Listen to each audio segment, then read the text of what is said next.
নমস্কার। আজকে ক্লাস 10 আমরা সি ফিভার নামক যে কবিতাটা আছে, পয়েমটা আছে সেটাকে নিয়ে ডিসকাস করব। সি ফিভার সমুদ্রের জ্বর। ফিভার মানে হচ্ছে জ্বর। সি মানে সমুদ্র। সমুদ্রের জ্বর। যার লেখিকাকে মানে যেটা কে লিখেছে জন মেসফিল্ড। জন মেসফিল্ড নামক এক কবি, যার নাম শুনেই বোঝা যাচ্ছে সে ইন্ডিয়ান কবি তো নয়। বাকি আমরা কবি পরিচিতিতে দেখব তিনি কোথাকার কবি। তো জন মেসফিল্ড তিনি এই কবিতাটা লিখেছেন। জন এডওয়ার্ড মেসফিল্ড, যার জন্ম হচ্ছে 1878 অ্যান্ড মৃত্যু হচ্ছে 1967, was an English poet, writer and poet laureate of the United Kingdom from 1930 till his death. মানে তিনি এক ধরনের ইংলিশ কবি। তিনি একজন ইংলিশ কবি, রাইটার, লেখক। এমনকি তার মৃত্যু অবধি 1930 খ্রিস্টাব্দ অবধি, তার মৃত্যু অবধি তিনি হচ্ছেন ইউনাইটেড কিংডমের অর্থাৎ ইংল্যান্ডের একজন রাজকীয় কবি, যেটাকে রাজকবি বলছে। লরেট মানে হচ্ছে রাজকবি। He is also remembered as the author of children's. সে চিলড্রেন্সদের লেখক হিসেবে পরিচিত। নভেলস, দ্য চিলড্রেন্স নভেলস, যেমন কি চিলড্রেনদের যে উপন্যাসগুলো হয় সেগুলো হচ্ছে কি the midnight flock and the box of delights. এই সমস্ত নোভেলসগুলোর জন্য তিনি কিন্তু স্মরণীয় হয়ে আছেন। এবার এই কবিতাটা সম্পর্কে বলবো, sea fever. The poem speaks of the excitement the poet feels at the anticipation of a sea voyage. মানে কবির এখানে এই কবিতাটার মাধ্যমে বোঝাতে চাইছে যে কবি একজন যাযাবর জাতি, তার এই যে প্রত্যাশা, সমুদ্রে যাওয়ার যে প্রত্যাশা এবং তার জন্য যে উদ্বিগ্ন হয়ে থাকা, সেটাকেই রেফার করছে। The passionate description of the seascape reveals the eternal desire of man to seek the splendour of nature.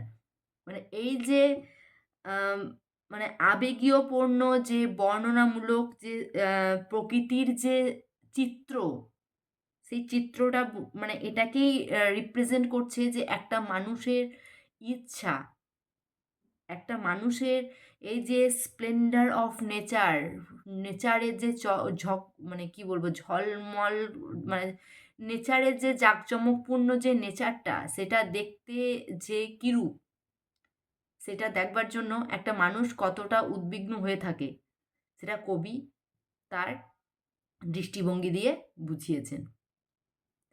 তো বলি, এখানে কবিতাটা এরকমই যে কবি বারবার এগেন অ্যান্ড এগেন সমুদ্রে যাত্রা করতে চাইছেন এবং সঙ্গে সে কাকে কাকে চাইছে গাইডেন্স হিসেবে, অর্থাৎ তার নেচার অফ কোয়ালিটি কী রকম সেটাকে রিপ্রেজেন্ট করছে। এটা এই কবিতাটার মাধ্যমে আমরা কবি যে এক ধরনের যাযাবর ভবঘুরে টাইপসের কবি, সেটাকে কিন্তু আমরা পর্যবেক্ষণ করতে পারি। দেখো, I must go down to the sea again. আমাকে আবার কিন্তু সমুদ্রে যেতে হবে। I must go down to the sea again. আমাকে আবার কিন্তু সমুদ্রে যেতে হবে। To the lonely sea and the sky. Lonely sea মানে একাকী সমুদ্রে, অ্যান্ড দ্য স্কাই এবং একাকী আকাশের মধ্যে। মানে এখানে বলতে চাইছে কবি এখানে একাই সমুদ্রে আবার যেতে চাইছে। সে একাই সমুদ্র এবং আকাশের নিচে যে সমুদ্র রয়েছে সেখানে সে লোনলি একাই যেতে চাইছে, সঙ্গে কাউকে, কোনো হিউম্যান বিংসকে নিয়ে যেতে চাইছে না। কবি এখানে কিন্তু একাই ভয়েজ করতে চাইছে, সি ভয়েজ করতে চাইছে, যাত্রা করতে চাইছে। And all I ask is a tall ship. কিন্তু কি চায় সঙ্গে? And all I ask is a tall ship and a star. এই যাত্রার মধ্যে সে একটা বড় একটা জাহাজ চাইছে, কারণ সে একা সাঁতরে তো আর যেতে পারবে না। একটা জাহাজ চাইছে এবং একটা স্টার চাইছে। স্টার মিন্স এখানে আমরা ধ্রুবতারাকে মিন্স করতে পারি, যেটা দিক নির্ণয় করবে। টু স্টের হার বাই, যে তাকে সমুদ্রে তারাটা কী করবে, তাকে গাইডেন্স হিসেবে তাকে নিয়ে যাবে, মানে তাকে গাইড করতে করতে নিয়ে যাবে। তাহলে এখানটাতে এই শব্দটার মাধ্যমে আমরা এই যে স্টেয়ার হার, এই কথাটার মাধ্যমে আমরা ধ্রুবতারাকে মিন্স করতে পারি, পোল স্টারকে মিন্স করতে পারি, যে ধ্রুবতারার সাহায্যে আমরা দিক নির্ণয় করি যে আমরা কোন দিকে যাব, উত্তর দিকে, দক্ষিণ দিকে, পূর্ব দিকে, পশ্চিম দিকে, ঈশান দিকে, অগ্নি দিকে, মানে কোন দিকে যাব, উত্তর পশ্চিম দিকে, উত্তর পূর্ব দিকে, সমস্ত কিছুটাই কিন্তু সে দেখিয়ে দিতে পারবে। তো কবি এখানে বারবার বলছে যে আমি আবার সমুদ্রে যাব, কিন্তু আমার সঙ্গে একটা বড় লম্বা একটা জাহাজ চাই, আর মাথার উপরে একটা স্টার চাই যে আমাকে গাইড করবে। And the wheel's kick and the wind song and the white sail's shaking, এবং আর কি কি চাই, চাকার ধাক্কা চাই, হুইলস কিক মানে চাকার ধাক্কা, অ্যান্ড ওয়াইন সং এবং বায়ুর গান, বাতাসের গান চাই, and the white sail's shaking এবং পালতোলা জাহাজে যে পালটা সেলসটা হয়, সেই সেলটা যে ঝটপট ঝটপট করে আওয়াজ করছে, সেই আওয়াজটা কিন্তু চাইছে। মানে এসবের মধ্য দিয়ে কবি তার সি ভয়েসটাকে করতে চাইছে।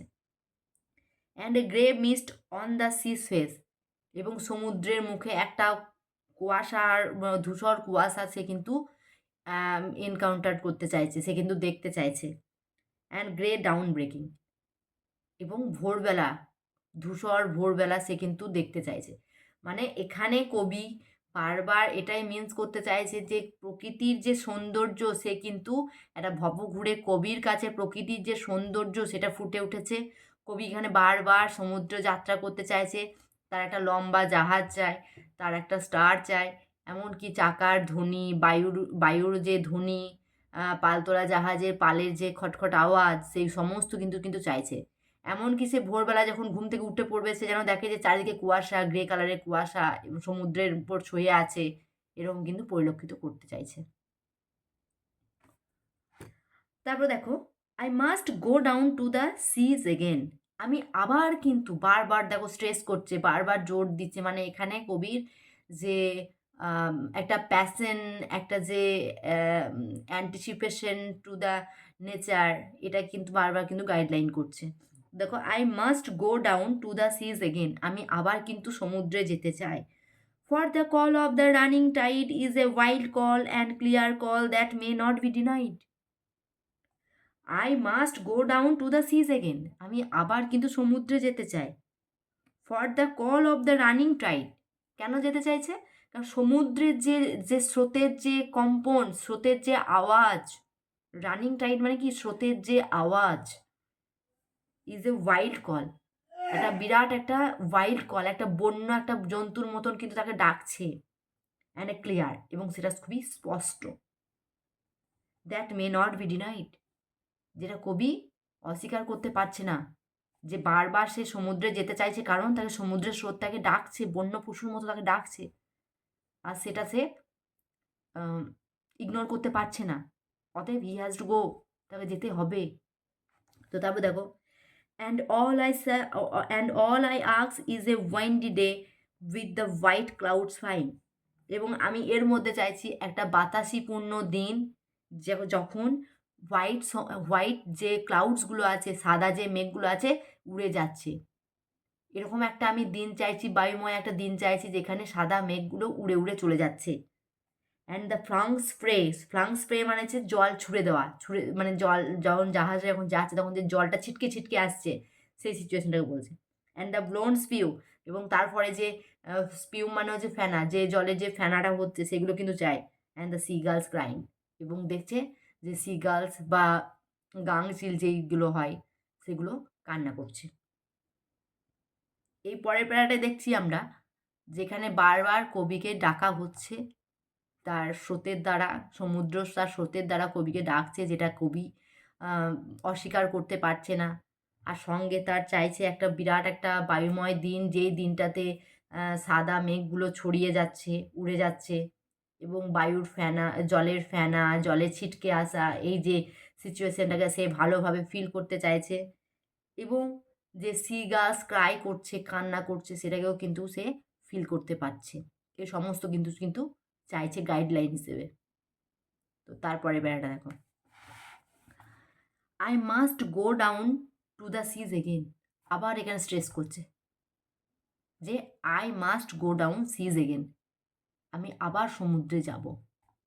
মানে সমুদ্রের যে একটা অ্যাসপিরেশন, সমুদ্রের যে আকাঙ্ক্ষা, সমুদ্রে যাওয়ার যে আকাঙ্ক্ষা কবিকে বারবার বারবার টেনে নিয়ে যাচ্ছে সমুদ্রের প্রতি। সমুদ্রের অপরূপ সৌন্দর্য তাকে মোহিত করেছে, মেসমারাইজ করেছে। অতএব তাকে যেতে হবে বারবার ওই সমস্ত সিনগুলো দেখবার জন্য। টু দ্য ভ্যাগ্রেন্ট গিসপি লাইফ, মানে আমার এই যাযাবর জীবনে, ভ্যাগ্রেন্ট মানে কি, ভবঘুরের জীবন। গিসপি মানে হচ্ছে জিসপি, যেটা জিসপি হচ্ছে যাযাবর। এই যাযাবরময় জীবনে, এই ভবঘুরের জীবনে আমাকে বারবার সমুদ্রে যেতে হবে। মানে বোঝা যাচ্ছে যে কবি কিন্তু একটা প্রকৃতিপ্রেমী কবি, যার হৃদয়টা একদম প্রকৃতির সঙ্গে কিন্তু জুড়ে রাখা হয়েছে। তাই সে বারবার কিন্তু প্রকৃতিকেই, প্রকৃতির যে সৌন্দর্য সেটাকেই কিন্তু সে অ্যাবজর্ভ করতে চাইছে। তো তারপর দেখো, টু দ্য গার্লস ওয়ে, সে কোন দিক দিয়ে যেতে চায়? গার্লস ওয়ে, ওই যে সি গার্লস যেই পথটা দিয়ে যাচ্ছে সেই পথটা দিয়ে যেতে চাইছে। অ্যান্ড দ্য ওয়েলস ওয়ে, এবং তিমিদের পথে গাংচিলেদের পথে সে যেতে চাইছে। Where the wind's like a whetted knife, যেখানে বাতাস তাকে ছুরির মতো কাটছে। মানে বাতাস বয়ে যাচ্ছে আর যেন তাকে মনে হচ্ছে যেন ছুরির মতো তাকে যেন ভুকাচ্ছে। মানে এতটাই বাতাসের প্রবাহ, সেই সমস্ত পথের মধ্যে দিয়ে কবি এখানে যেতে চাইছে। And all I আক্স is a Mary yarn from a লাফিং ফিলো রোভার, এবং এর মধ্যে কবি চাইছে যে একটা গল্প শোনাক কেউ তাকে। যে নাবিকরা যেটা আছে, সে নাবিকদের সঙ্গে সেটা কাটানো সময়ের মধ্য দিয়ে নাবিকদের যে গল্প, সেই গল্পটার মাধ্যমে, গল্প শোনার মাধ্যমে তার সে সি ভয়েসটা হোক, সমুদ্রের যাত্রাটা পরিপূর্ণ হোক। একটা আনন্দময় গল্প একটা কিন্তু সে শুনতে চাইছে রোভার যে ফিলো রোভার আছে তাদের কাছ থেকে, সমুদ্র নাবিকের কাছ থেকে সে সুন্দর ধরনের আনন্দপ্রিয় হাস্যকর একটা গল্প সে শুনতে চাইছে। অ্যান্ড কোয়াইট স্লিপ, এবং একটা নিস্তব্ধ একটা ঘুম চাইছে। অ্যান্ড এ সুইট ড্রিম, তার সঙ্গে একটা সুন্দর স্বপ্ন। When the long trick's over, এই লম্বা জার্নির মধ্য দিয়ে সে কী চাইছে? সে চাইছে সেই সি গার্লসদের পথে যেতে চাইছে, ওয়েলসদের পথে যেতে চাইছে, এবং সে নাবিকদের সাথে থাকানোর সময়টাকে সে রিমেমোরাইজ করছে, এবং চাইছে একটা সুন্দর সুইট একটা ঘুম, তার সঙ্গে একটা সুন্দর মিষ্টি স্বপ্ন, যেটা তাকে লং জার্নিতে প্রচণ্ড হেল্প করবে, তার এই দীর্ঘ যাত্রাটাকে মোহিত করবে, আনন্দময় করে তুলবে। তো এই হচ্ছে সি ফিভার। এটা সম্পূর্ণ একটা ন্যাচারাল পোয়েম, একটা নেচারের প্রতি একটা কবির যে কতটা ভালোবাসা, সমুদ্রের প্রতি তার যে কতটা অ্যাসপিরেশন সেটাকেই বলতে চাইছে। এবং এর মাধ্যমে কবির যে বারবার বারবার সমুদ্রের প্রতি আকর্ষণ, এবং কী কী কারণে সে যেতে চাইছে, তার গাইডলাইন কী কী, সেগুলো কিন্তু সবই মেনশন করা হয়েছে। তো তোমরা এই কবিতাটা পড়বে, তোমাদের যদি কোনো অসুবিধা থাকে অবশ্যই কমেন্টে জানাবে।